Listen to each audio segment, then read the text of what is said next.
तो आतंकवादी कर रहे हैं, वो भी तो अपनी की हुई हिंसा को अपने हिसाब से लेजिटिमेट बताते हैं, इसीलिए तो करते हैं। टारगेट क्या है ये ध्यान रखना चाहिए। हतो वा प्राप्स्यसिं स्वर्गं जित्वा वा भोक्ष्यसे महिं तस्मादुत्तिष्ठ कौन्तेय युद्धाय कृतनिश्चयः। अगर मरोगे इस धर्म युद्ध में तो मुझे प्राप्त कर लोगे, भगवान बोल रहे हैं, और जियोगे तो भूमि पर धर्म का स्वराज्य, धर्म साम्राज्य की स्थापना करोगे। मरोगे तो 72 हूरे पाओगे, ये नहीं बोल रहे भगवान। इसलिए जमीन आसमान का अंतर है इस्लाम के कथन में और हिंदुत्व के कथन में। अब इसको एक सेकंड आ रहा हूं, आपके पास आ रहा हूं। बहुत सारी बातें इकट्ठे हो गई आपके दिल में भी और बाकियों के दिल में भी, मेरे दिल में भी। लेकिन एक बात और, आप जब आपको खुद स्वयं को कालीपुत्र कहते हैं, या आप कहते हैं कि एक दिन अचानक आपके कमरे में अगस्त्य मुनि प्रकट हुए, वो अगस्त्य मुनि जिन्होंने राम रक्षा स्तोत्र, जिन्होंने भगवान राम को यह बताया कि ये आदित्य हृदय का पाठ करोगे तो तुम रावण पे विजयी होगे, वो अगस्त्य मुनि आपके कमरे में प्रकट हो गए जी। ये लोग कैसे भरोसा करेंगे? ना करें। लोगों को भरोसा करवाने के लिए थोड़ी बोल रहा हूं। आपकी मम्मी का नाम क्या है?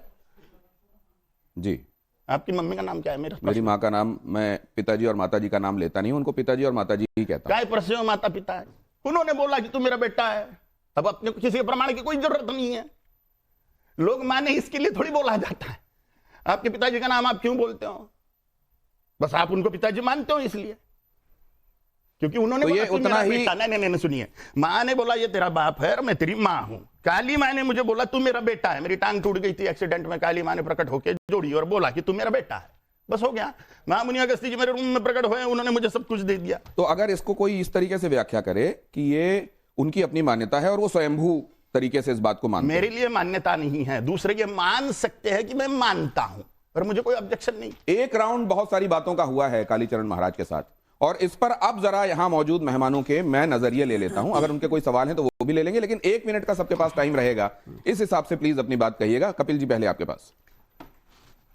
जी, मैं एक बात से बड़ा हैरान होता हूं कि एक तरफ तो आपने सारे उपदेश दिए और हिंदू धर्म की रक्षा उस सब की बात की, और दूसरी तरफ जो आप लोग फिर ये जो बड़े बड़े हमारे मर्सिडीज बाबा बन गए हैं, जो अमेरिका में घूमते रहते हैं, बड़ी बड़ी धन दौलत अपने मठों में इकट्ठी कर रखी है। एक तरफ आप लोग शिकायत करते हैं कि साहब वो ईसाई जो है, और सही है कि वो रिश्वत दे करके वो दे करके कन्वर्ट कर रहे हैं। तो ये जो पैसा है मठों के पास, ये जो पैसा है इतने बड़े बड़े उनके पास, ये पैसा फिर हिंदू धर्म की रक्षा के लिए गरीब हिंदुओं में क्यों नहीं खर्च किया जाता? केवल ये सवाल केवल ये कह देने से कि हिंदू धर्म की अहिंसा से अब गलत है और ये है, लेकिन जहां जरूरत है कि उनको कन्वर्ट ना कर पाए कोई भी ईसाई धर्म के अंदर, हिंदू गरीब हिंदू भी इतना सशक्त हो कि वो अपने धर्म का पालन कर सके। एक लास्ट लाइन और बता दूं, आज भी इस देश में अगर हिंदू धर्म बचा हुआ है तो बड़े महंतों की वजह से नहीं बचा हुआ, वो उस गरीब की वजह से बचा हुआ है जो गरीब रह करके भी मंदिर में जाके सब कुछ चढ़ा। ठीक है, अब आप क्या कह रहे थे विवेक? देखिए, पहले बात, आपने 72 हूरों का नाम लिया। फैशन हो गया है कि हिंदू धर्मगुरु इस्लाम और कुरान पे उंगली उठाते हैं। भाजपा का शासन है और आप लोगों को बड़ा मजा आता है सत्ताधीशों के साथ बैठने में, यह है सच्चाई। इंद्र, आपके भी धर्म में इंद्र का वर्णन है, स्वर्ग का वर्णन है, अप्सराओं का वर्णन है, उर्वशी का वर्णन है, मेनका का वर्णन है। तो सिलेक्टिव मत होइए।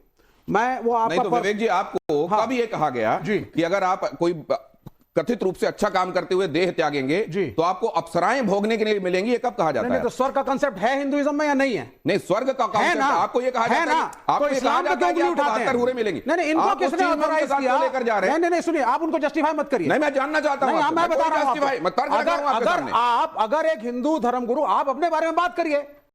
आपको क्या मतलब इस्लाम में कौन क्या कर रहा है? इस्लाम की इस बात का जवाब दे रहे थे कि किसकी हिंसा को आप जायज कहेंगे और किसकी हिंसा को नाजायज। सुनिए, आपके इंटरैक्शन में माननीय शंकराचार्य ने कहा था योगी आदित्यनाथ को मैं सन्यासी नहीं मानता, क्योंकि एक आदमी 2 पदवियों पे नहीं बैठ सकता, या तो वो सन्यासी होगा और या मुख्यमंत्री की कुर्सी पे बैठेगा। और ये अगर वायलेंस और हिंसा की आप बात कर रहे हैं, पुलिस और आर्मी की बात कर रहे हैं, यू आर नॉट ऑथोराइज्ड। आप नहीं है पुलिस में, ना आप आर्मी में है। आप मुझे बोलिए, ना शंकराचार्य की बात करें, ना अन्य साधुओं की बात करें। नहीं, आप वायलेंस प्रीच करते हैं ना।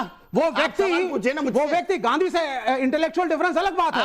आप उसके असैसिनेशन को जस्टिफाई करेंगे। आप इधर उधर के बात नहीं, मैं तो सीधी बात कह रहा हूं ना आपको। बोलिए, सवाल आपका अधिकार ही नहीं है पॉलिटिक्स में बोलने का। आप ये कैसे क्योंकि आप वायलेंस जस्टिफाई करते हैं, अधिकार है नहीं है आप बोलने वायलेंस वाले को होते जस्टिफाई कौन? करते हैं सोशल मेरा लाइफ में। अधिकार है कि नहीं है ये घोषित करने वाला आप कौन होते मैं हैं? इसलिए क्योंकि मैं इस देश का नागरिक हूं और आप इस देश में कम्युनल हार्मोनी को डिस्टर्ब कर रहे हैं। आप इस देश में कम्युनल हार्मोनी को डिस्टर्ब कर रहे हैं। वो आप कुछ भी आप माने। गांधी के असैसिनेशन आप को कुछ भी जस्टिफाई कर माने। रहे हैं। आप कुछ भी और आप माने। कह रहे हैं कि आपकी मान्यता असैसिनेशन सही आपके पास था। में। विवेक जी, मुझे धर्म गुरुओं से और आपके पाखंड से विवेक जी, डर नहीं लगता। विवेक जी, हाँ, बिल्कुल बोलूंगा मैं। आप अच्छी बात करते, आप अच्छी बात करते, मैं आपसे चुनाव इस पर करता। फालतू सड़ी हुई बात नहीं करने का। हाँ। मुद्दे की बात करो। मैं पाखंडी हूं कि नालायक हूं ठीक है। कि कमी ना हो, इससे आपको क्या लेना देना भाई? इसलिए योग्य बात करिए। आप वायलेंस को जस्टिफाई करते हैं सोशल लाइफ में। मेरा ऑब्जेक्शन है। उत्तर जाओ तो बहुत भारी पड़ेगा। नहीं हाँ, बहुत भारी पड़ेगा। आपका नहीं बनता। क्या भारी पड़ेगा? बहुत भारी पड़ेगा। क्या भारी पड़ेगा? मैं यहाँ से उठ के कुछ भी कर सकता हूँ। आप करिए भी नहीं करने का, बदतमीजी नहीं करने का, व्यक्ति तर्कों से बदतमीजी नहीं करने का। मैं ज्यादा नहीं कर सकता। जो एक सेकंड, ये सवाल लेफ्ट का नहीं बनता है। लेफ्ट तो सारी क्रांतियों को अहिंसा से कराता है। क्या चीन की क्रांति अहिंसक थी? मैं सिर्फ क्या रूस शांति की क्रांति बात कर रहा अहिंसक? हूं। नहीं, सुनिए, हम डेमोक्रेसी में है ना अब तो। नहीं, देखिए, सवाल ये है जो आपने कहा कि हिंसक और उसकी बात आप कर रहे हैं। यहां पे हिंदू धर्म में किसी को यह नहीं कहा जाता कि तू 4 लोगों को मार दे काफिरों को जाके तो तुझे ऊपर 72 हीरे सेवा करेंगी और जन्नत नहीं, पर ये जस्टिफाई करते हैं नहीं, गोडसे को। किसी ये बात ये करते हैं ना justify गोडसे को। तो अभी बात ही नहीं आई। गांधी के assassination को गोडसे justify हमारे करते हैं। सम्मान्य व्यक्ति है, इसमें कोई संशय नहीं है। हमारे फिर वैचारिक गोडसे हमारे सम्मान्य व्यक्ति, आप वो मानो आपके ना मानो, देखो हमारे लिए आपकी गांधी मान्यता सम्मानित है। आपके पास में, ये जो हमारी भावना है हमारे पास में। आप सब कोई, कहना है। आप भी कपिल जी और आप भी विवेक जी, जरा ये देखते हैं कि किन शब्दों में कालीचरण महाराज ने गांधी को लेकर क्या कहा था और उसके बाद इस चर्चा पर आते हैं। जरा वो प्ले कीजिए प्लीज। वो मोहनदास करमचंद गांधी ने सत्यानाश किया। वो नाथुराम गोडसे जी को नमस्कार है, मार डाला वो। अब सवाल यह है कि क्या इस देश में उन विभूतियों के संदर्भ में भी बात होगी और इस तरीके से होगी जिनके बारे में असल में यह माना गया कि सैक्रोसेंट है, इनको लेकर कोई रिव्यू, कोई समीक्षा की गुंजाइश नहीं बनती है। Kapil ji, review and abusing are different things sir. एक सेकंड, रिव्यू शब्द Coming यूज to- करिए, coming back to abusing you, word sir. Use करिए। देखिए, 2 बात, शब्द यूज किया गया है। एक सेकंड। देखिए 2 बातें। एक तो गांधी जो है वो एक प्रैक्टिसिंग पॉलिटिशियन थे। गांधी कोई भगवान नहीं थे जो उन्हें भगवान बना दो और गांधी को कोई क्रिटिसाइज नहीं कर Yes. सकता। एक मिनट, वी एग्री। अब मैं अगर गांधी के शब्द आपको एक याद दिलाता हूं।